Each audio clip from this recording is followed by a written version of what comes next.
Hi everyone, Eric Prince here, Marion West. I'm joined today by Shawne Merriman. Many people remember him as a linebacker in the NFL for the San Diego Chargers and for the Buffalo Bills. After being selected in the first round of the NFL draft, he earned NFL Defensive Rookie of the Year honors in his first season, and in 2006 was the NFL's sacks leader. He retired from the league following the 2012 season, and in 2019 founded the MMA fighting league Lights Out Extreme Fighting. So, Shawne, thanks for chatting with me. Thanks, man. Thanks for having me. So, for those who aren't as familiar, can you begin by sort of describing Lights Out Extreme Fighting, how it got started, sort of where this idea kind of started germinating in your head? This is what you wanted to do. Yeah, for me, I grew up in Prince George's County, Maryland, a little bit outside of Washington, D.C. So I had family members who were professional boxers, Hmm. my uncles and everybody. So I just been around, combat sports in general for a long time. And then when I got drafted by the Chargers in 2005, that's when MMA started to kind of come around, and especially being on the West Coast, it was the biggest, right? In California and just all over the West Coast. And a good friend of mine, Jay Glazer from Fox Sports, he said, you know what, you should try out MMA. Okay. I think it'll help you out in football, right? Being an outside linebacker and pass rusher, I said, yeah, if it'll help me out in football, I'll do it. I'll try it out. The very next day, I walk in the gym and Randy Couture is there. So my first day actually being out training MMA was with Randy Couture, which doesn't get much better than that. And so I just every offseason, man, I just picked up one, and I was training with some of the best MMA guys in the world. And in return, it's crazy. They would come to my football games, so I'll get a chance to train with them in the off season. They'll come to the games. So I've been around the sport, and I retired in 2013. And this is when I start understanding production and how TV works. I went straight to NFL Network. I was there for a couple of years, and I was at Fox Sports for a couple of years, the ESPN, and back to Fox Sports.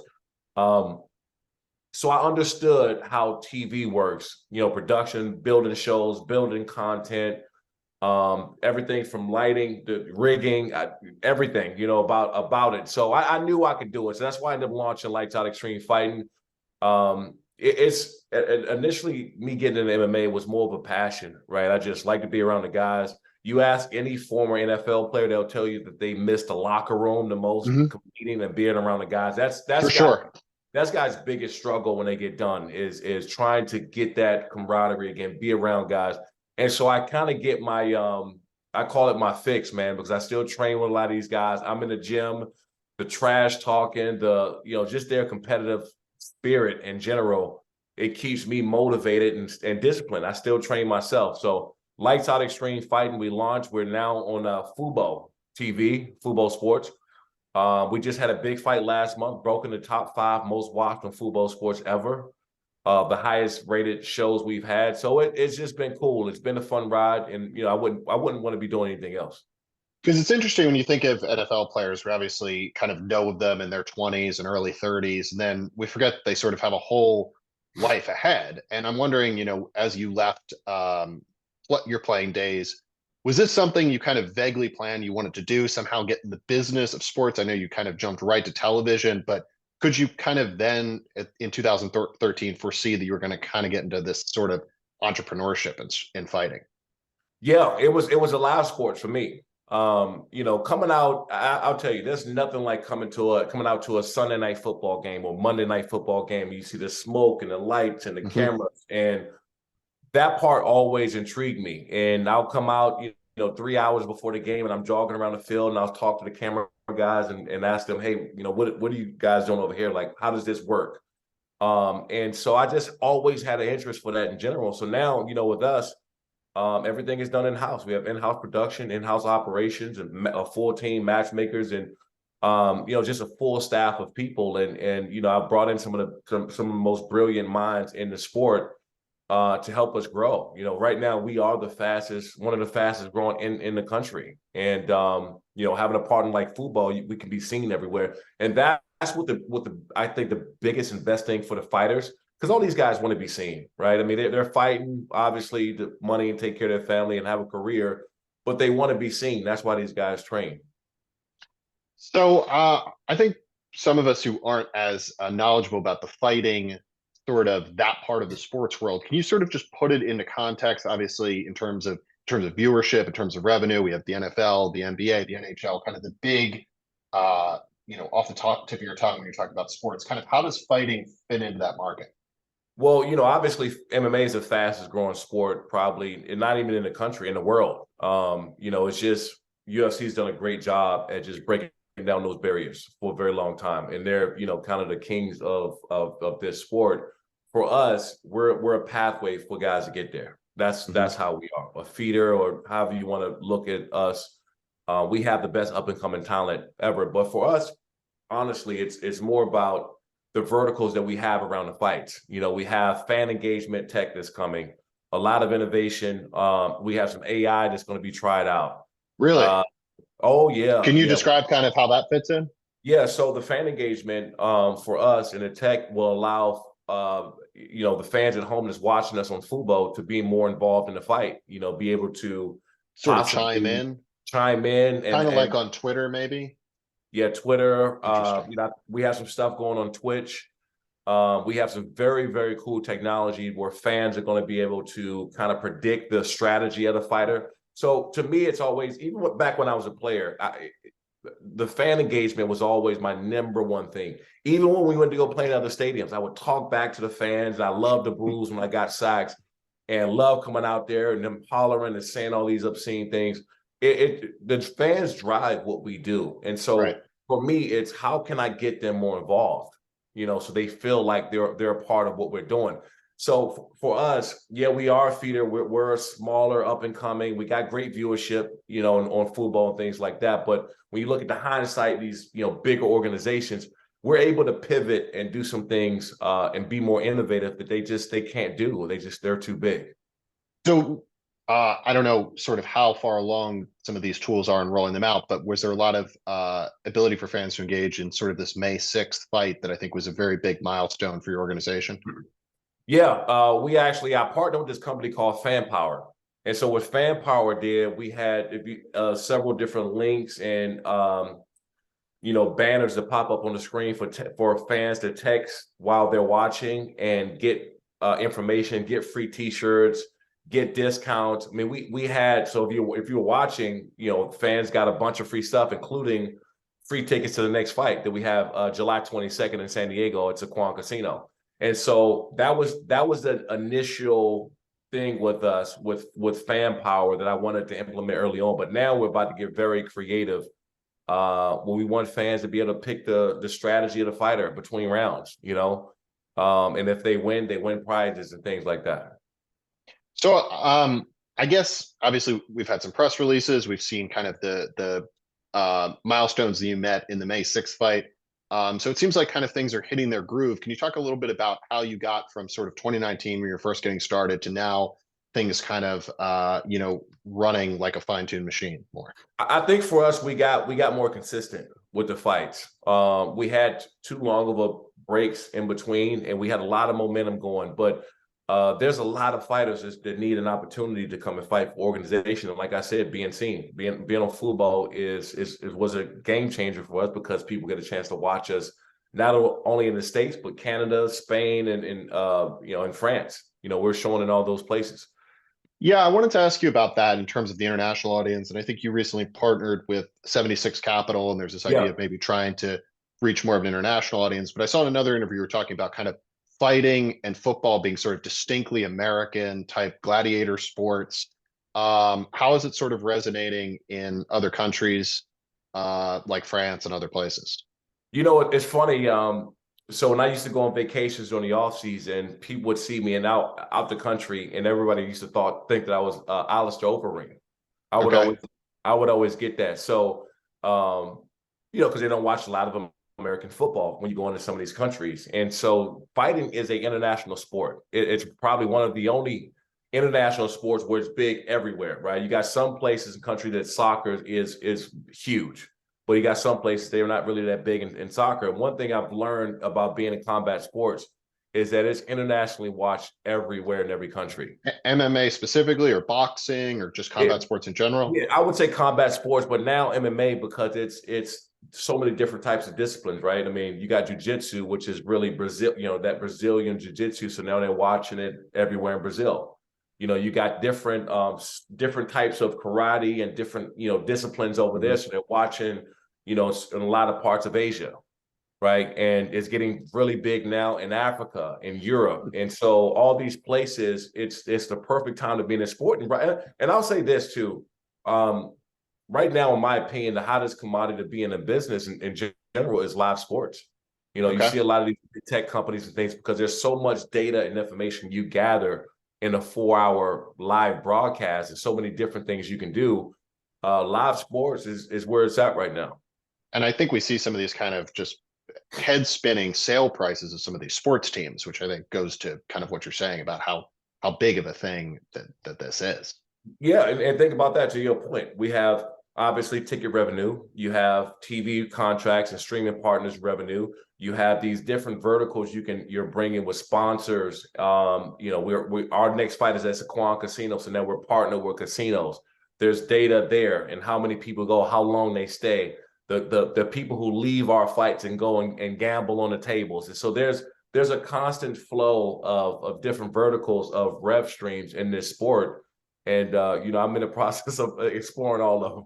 Yeah, I was going to ask you that because, obviously when you got started, I don't know how much you kind of could have foreseen all the sort of verticals you're talking about, all the ways that all these things sort of connect together. So has it been kind of learning on the job? Do you have certain mentors that you've sort of relied on? Kind of how has your learning curve been? Well, I'm always learning every day. I mean, my head of production, I'll go and find out, how many megs Wi-Fi in the service they have in a building, right? The rigging and what goes here, what satellite feeds are going out, who's beaming what. There's a constant learning curve for me every single day. But what I've been, fortunate at doing is having access to some of the best people in the industry, right? So when I pick up the phone and call, I can get a hold of the best person in that division to kind of lead the charge. But it's, kind of me behind the scenes, making sure it's a cohesive group. We have about 67 people on staff between operations. It's a pretty good number, right? Yeah, and it's a lot, and we're growing. And so the bigger we get, like our Spanish commentators, right? We're now we have Spanish in different languages during our fights. It's feeding feeds out to different countries and different places. So we're getting that type of growth, which is all a good thing. Do you think they're mostly Spanish speaking Americans or people in Latin America or both? Both, but I would say Spanish speaking Americans first, and we are working now to getting to some of the South American countries, and it won't be a live distribution, but there'll be replay distribution, but we have those in Spanish as well. So I think one of the things that somebody who isn't quite some of the people who watch this who aren't quite as steeped in this world might wonder is kind of who these guys are who are fighters. Are they former athletes like yourself? Are they people who kind of grew up around this and boxing type cities like here in Philadelphia? Kind of who are the people who populate the league? Yeah, for us, we have a lot of up and coming superstars, right? So a lot of guys fight amateur for us, and then they'll turn pro. And depending on how their first 5-7 fights or so go, some of these guys have an opportunity to go and fight with for the UFC. We have 2 fighters that just this week are signing contracts. It was for us last month that are now signed with the UFC. And I played at the University of Maryland, right? I wanted to go to the NFL, and that's just the long and short of it. So I'm happy to get a chance to provide an opportunity for these guys. And in the backside of it, that shows everybody around us in this sport that's watching us that we have the next up and coming talent. You kind of, in a sense, don't mind that. Right. So it sort of functions as a way, maybe like the AAA to baseball, kind of this to UFC. Yeah, no, absolutely. No doubt about that. And I think there needs to be more quality of that, right? There's a ton of promotions in this country, tons of different leagues and stuff popping up. And what we try to do, because I have my kind of outreach from the NFL, that makes any sense. So when I'm doing PR and I'm doing marketing and doing media, I'm able to talk about Lamar Jackson's contract. And by the way, we got a fight next week, right? So it all makes sense because there's a lot of crossover there that I'm starting to see over these past couple of years. Yeah, that I'm so glad you brought that up because maybe you could talk a little bit about it, sort of as a player and somebody who fought yourself, kind of from the player's mindset. How is the mindset similar from football to fighting? And then how about as a spectator? If I love the NFL on Sundays, but I am not quite as into fighting right now, do you think it's an easy transition? I do think it's easy to transition. And in fact, there's so many different similarities in the crossover that's why we're seeing more and more former athletes kind of transition into combat sports. I'll say this, as being a former NFL player, we're some of the most disciplined people on the planet Earth, Mhm. right? We there at every meeting on time, sometimes 5 minutes early or you're late, or you get fined. We got to watch film and eat right and diet right, off-season workouts, training camp. And so we're stuck in this regimen. And so a lot of these former guys, when they start to make that transition, they just pop right in because that's what they've been doing their entire lives. So, and on the fan base, in the fan side of it, I've noticed that just about all MMA fans watch football. I mean, they Mhm. just do. I And believe it. so that's why we've had a large growth over this past year, especially. Our viewership, we're going up like 25,000 people per fight. Fans is watching per fight, and so that's a big deal for us. And how do you think most of the fans are kind of finding out about the league? Obviously, as you said, if you're on a show talking sports in general, you can kind of mention it. You can kind of talk to journalists and get the word out that way. Are you advertising a lot? How are people finding out about the Yeah, league?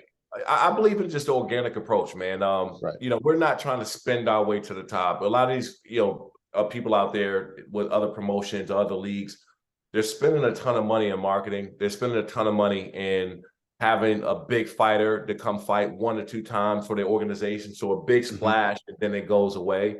Like I never understood that model. We wanted to grow our talent. And what happens is when your talent starts to grow and they start to become a name, a household name, they have their own individual fans. And we make sure we highlight those guys and their story, where they came from, how did they start fighting? Why are they fighting? What's their five whys, right? Um, and so once you do that, you kind of grow the individual fighter because they have their own following. So, in terms of the fighters, you kind of alluded to who they are a little bit, but do they come and find you? Do you find them? Do you sort of kind of have like scouts where you go out and go to gyms and see who's really good? Yeah, so I got great matchmakers, but man, I'm in probably 3 to 5 different gyms a month, No and kidding. So you come down to maybe Philadelphia or other places and well, the mostly on the boxing West Coast. gyms, Yeah, West so Coast. Yeah. it's Extreme Couture. I'm down in San Diego, which is in Vegas. I'm down in San Diego, Black House here, and so once you have access to the top 15 gyms, right? Glendale, there's a lot of great Armenian fighters and Armenian talent in Glendale here in Los Angeles, and so Back to the international point. yes, yes. And so you know what a talent is. They come and find you. And when you have the viewership and partnership like we have with football, the fighters say, "Hey, I want to be seen. I seen your show, right? I want to come and fight on your show." And we're getting that now more than anything else. You would think that it's hot women in my Instagram and direct messages, but it's not. It's fighters, right? Like, hey, Really cool. we watched a fight and we want to come fight for you. So that's kind of telling me where we are because people are finding us So I guess like a lot of things, social media is a big way that big to get time. the word out. I know I was meeting with a kind of a business owner yesterday. He was just starting a business. I said, "Well, how are you kind of people finding out about you?" He said, "Well, Instagram." So I guess that's sort of a big way to do it. No question about it. And that goes back to me having a built-in following too, right? Because of the opportunity I had to play in the NFL. And so when you have that, you have a really, really good underlying point of being seen. Now you just have to make sure that you're giving fans what they want, right? The production quality has to be skyrocket high. The fights have to be big. We had 11 fights back on May 6th, and I would say 8 out of those 11 was just I couldn't even and I'm there. I see it all the time, and I'm out of my seat, right? So whenever I get Wow. that, that's like, So it's oh very man, engaging. oh big time, Yeah. big.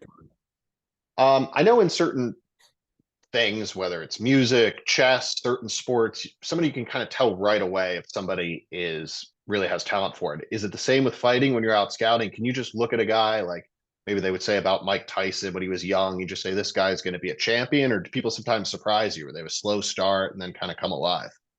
100%. And it's funny you said that because I got the opportunity to play around with or against some of the biggest athletes in the world, right? Special, talented guys. You're like, this dude is a monster and fast and explosive, how they carry themselves. And we had a guy, Matus, who fought for us last. And the way he carried himself, the way he trained over at Xtreme Couture, and I see him. And automatically when I see him, I said, that guy's going to be a star. Sure enough, he'll end up in the UFC here in the next few weeks. And so for me, I had that opportunity to see some of these guys, and I'm like, yeah, he or she is going to be a star one day. Is a lot of it sort of the natural talent, the work ethic, kind of what do you think is sort of the recipe that makes someone a star in fighting? All those things. Yeah. We tell fighters to report at 3 o'clock, right, or whatever time it is. They the one show up at 2 o'clock. They're ready. They're training. They're stretching. Mm-hmm. They have a different mindset and approach to what they're doing. They're professional about it, and they're not even on that level yet, and they're professional. They're constantly training. No excuses. They show up with all the stuff they need to do for their medicals. You know it right away of like who's going to be the next up and coming. And that for me is the funnest part about this business, because they're going to be stars one day, right, in the sport. Through 2-3 years down the road, and I would say, hey, that fighter came from Lights Out Extreme Fighting. So that's pretty cool. Really is.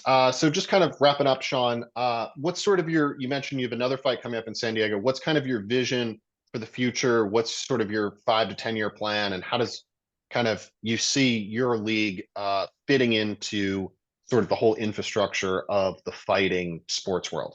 Well, I think there's plenty of fights out there. And honestly, there's some really good promotions out here as well. There's not, there's some that's not so good, but you do have some really good promotions out here. For us, it's about being innovative and getting the fans and more people involved. We do have some very, very cool technologies coming. Some AI that's going to be tested out here pretty soon, because in my opinion, you get so much data and so many things you can try out with live sports. That is a game changer across the board. It's the reason why Amazon go and get the Thursday night football, right? Mm-hmm. I mean, exactly. It's so much data and information you get from live sports. And so we want to obviously keep putting on great fights, right? Make sure the fighters are taken care of. The fans, making sure that they can get involved more into what we're doing, no matter where they are in the world. That's my number one goal, to just be innovative and add more things to the table to just get our fans more excited about what we're doing. Last question, Shawne. What are you hearing from your former teammates at the Chargers, the Bills? Are they coming to the fights? Are they texting you and saying, this is really an interesting thing that you're doing? Kind of what are you hearing from your former teammates? Oh, yeah. We've had, probably about 15 guys at the fights. Keenan Allen was there, and Melvin Gordon, back when he was with the Chargers, coming to the fights. LT will probably be there sometime this year too. We've been talking about Antonio Gates. So they all come to the fights, man. Like I said before, even though we play football, fighting is universal, man. Everybody loves fights, and that's just the way it's always been. Shawne Merriman, Lights Out Extreme Fighting. Thanks so much for chatting with me today. You got it, man. Thanks for having me on. Take care.